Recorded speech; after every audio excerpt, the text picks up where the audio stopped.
তবা তবা লোকেশ কানাগরাজ এমন একজন ডিরেক্টর যে কিন্তু নিজের সিনেমার টাইটেল অ্যানাউন্সমেন্ট করার জন্য পুরো একটা টিজার রিলিজ করে। এটা আমরা বিক্রম লিওর ক্ষেত্রেও দেখতে পেয়েছি। এবার কিন্তু আমাদের পালা হচ্ছে রজনী স্যারের, যার নাম হচ্ছে থালাইবা 171 বা কুলি।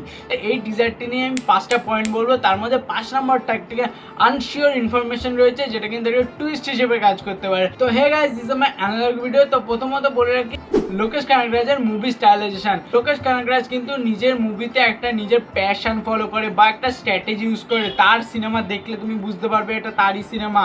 এমন স্টাইলাইজেশন করে সেটা কিন্তু সত্যি অসাধারণ। এই টিজারটির মধ্যে তুমি যদি দেখো যে ঘড়িগুলোকে একসাথে রেখে যে চেন তৈরি করে নিয়ে যাবা, ফাইট সিকোয়েন্স, তারপর আমার যে মেন যেটা সবচেয়ে ভালো লেগেছে সেটা হচ্ছে যখন ঘড়িগুলো নিয়ে রজনীকান্ত স্যার এরকম ঘোরাবে এবং সেই সময় কাঁটাটা চেঞ্জ হবে।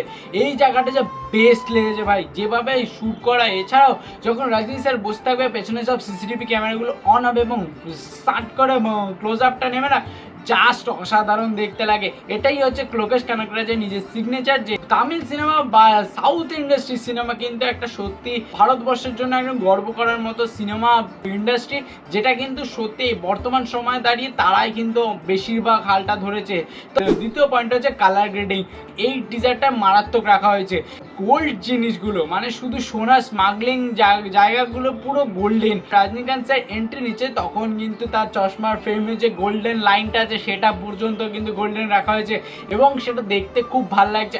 আমার কালার গ্রেডিং এর কাজ খুব ভালো হয়েছে। এবং 3 নম্বর যে পয়েন্টটা হচ্ছে রজনীকান্ত স্যার নিজেকে নিয়ে কি বলবো, তার appearance is the best.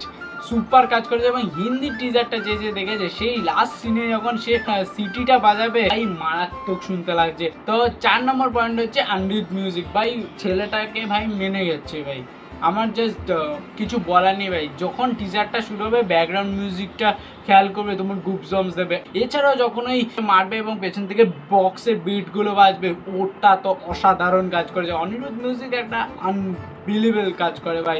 Aniruddha is hats off for you. 5 number point হচ্ছে যে পয়েন্টটা নিয়ে মেন কথা বলার কথা হচ্ছে টুইস্ট।